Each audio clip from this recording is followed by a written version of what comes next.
Shalom, selamat pagi. Saya bernama Sylvia Jolinda Hutajulu, NPM 191110028,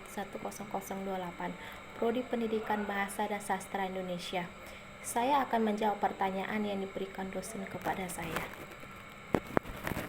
Pertanyaan yang pertama, bagaimana dampak pandemi COVID-19 terhadap bangsa Indonesia? Jawabannya, kinerja perdagangan global dipastikan akan terganggu akibat lambatnya perbaikan kinerja manufaktur, khususnya di Cina hingga menjelang semester pertama tahun ini. Ditambah dengan jalur distribusi logistik yang juga tanggungan, dampak negatif mau tak mau akan menerpa ekonomi Indonesia dalam beberapa waktu ke depan. Demikian kesimpulan dari Pusat Kajian Visi Diteliti Saksama ataupun UTS melalui riset kajian yang berjudul Lambung Roda Terpasangnya Corona. Menurut uji simulasi pandemik dengan model sistem dinamik oleh penelitian Visi Diteliti Saksama M. Lutfiar Rahman, pandemi Corona Indonesia diperkirakan baru bisa mereda pada Juni 2020. Bagaimana dengan pemulihan Indonesia? Tentunya proses pemulihan ekonomi membutuhkan waktu yang lebih panjang, setidaknya sampai akhir 2021. Menurut analisis Lutfiar, pandemi tidak akan bertahan bertahun-tahun di Indonesia melalui peran aktif seluruh warga negara.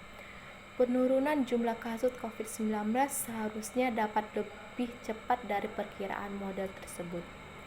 Namun hal ini tetap dipengaruhi oleh kebijakan yang diambil pemerintah dalam upaya menoleh penyebarannya. Kami memperkirakan peningkatan pemerintah barang dan jasa akan terjadi pada Ramadan dan Idul Fitri. Meski tidak seperti tahun-tahun sebelumnya, namun sedikit kenaikan pemerintah ini belum cukup untuk mengkompensasi cedera pada industri. Pasalnya, pemenuhan stok yang harus dilakukan 2-3 bulan jelang Ramadan tidak terpenuhi akibatnya impor yang memendak. Melihat dampak yang masih merugikan ataupun kerugian yang ditimbulkan pandemi COVID-19 tentu tidak main-main. Dalam kaitan analisa dampak ini, Visi mengumpulkan berbagai informasi, tentu memperkirakan dampaknya yang terjadi pada perekonomian Indonesia. Adapun studi yang dilakukan pada Februari hingga awal Maret melihat hubungan ekonomi antara Indonesia dan Cina sebagai epicentrum awal penyebaran virus corona ataupun COVID-19. Dalam 5 tahun berakhir, Cina selalu menempati 3 besar mitra dagang utama di Indonesia. Namun hal ini diyakini belum mendapatkan stabilitas dalam kegiatan ekonomi, pasalnya di tengah biaya produksi yang makin tinggi karena tanggung jawab distribusi. Pemerintah pasar juga belum sembuh sepenuhnya, apalagi ada penurunan pemerintah impor dari negara lain termasuk Indonesia. Namun jika masa pemulihan yang dialami Cina lebih lama lagi, asumsi Cina baru berproduksi kembali di bulan Juni, artinya proses impor baru bisa dilakukan di bulan Juli. Dengan begitu, dampak resesi yang dihadapi Indonesia akan lebih dalam lagi. Visi Teliti Saksama merupakan pusat kajian dan publikasi multifiktrom dan berbagai isu ekonomi, politik, sosial, dan hukum dan lingkungan hidup yang belum berdiri dalam 3 tahun yang lalu. Tim periset Visi berasal dari beberapa perguruan tinggi termuka dengan pengalaman terlibat dalam pembuatan beragam kebijakan di bidang akomodasi perdagangan dan program komunikasi. Soal ataupun pertanyaan nomor 2, bagaimana pengaruh pandemi COVID-19 terhadap dunia pendidikan sekolah? Di dunia dikejut dengan membunuhkan suatu penyakit yang disebabkan oleh sebuah virus yang bernama corona atau yang dikenal dengan COVID-19.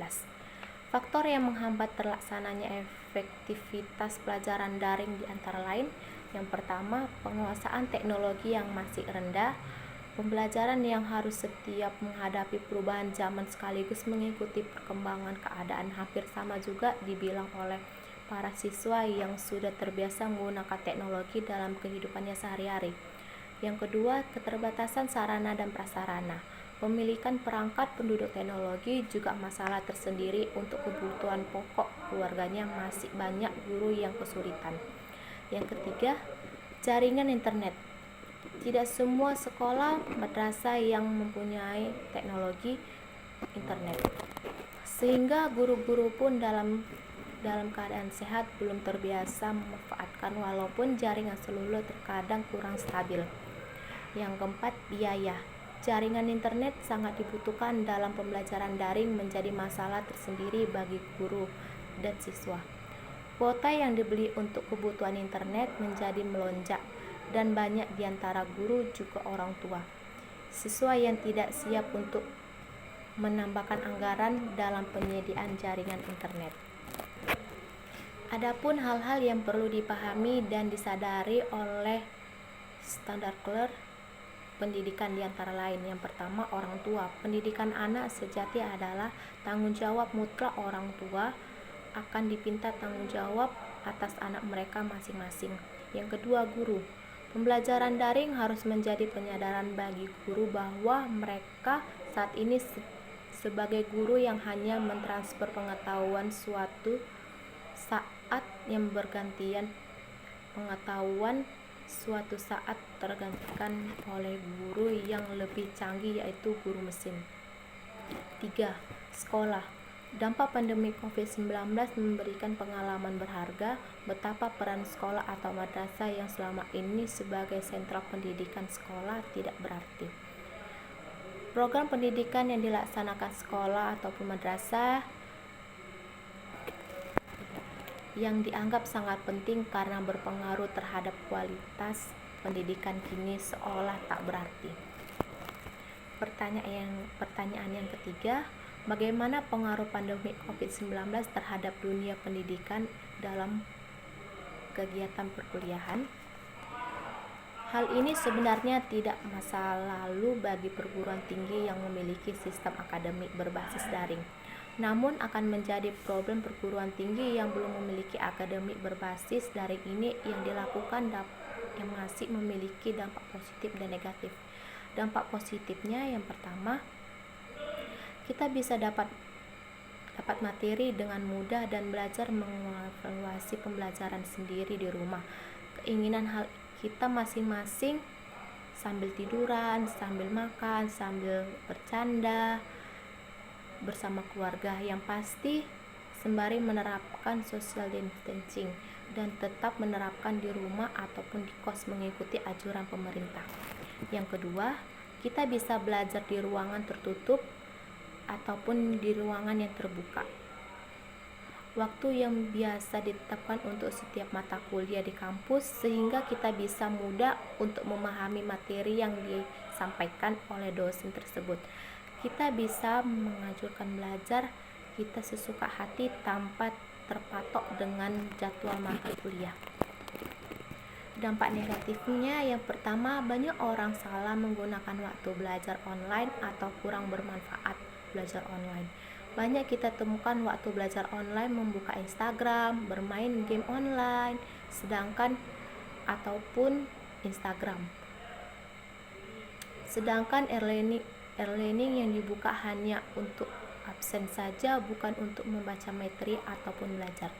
Yang kedua, kalau tidak ada bimbingan orang, maka banyak siswa yang melakukan pembelajaran tersebut tidak maksimal mungkin, hanya dapat 1 menit yang ingin disampaikan mahasiswa tersebut. Seperti absen, kalau sudah absen, ya sudah, tidak ada upaya untuk mencari pembelajaran yang lain dalam online.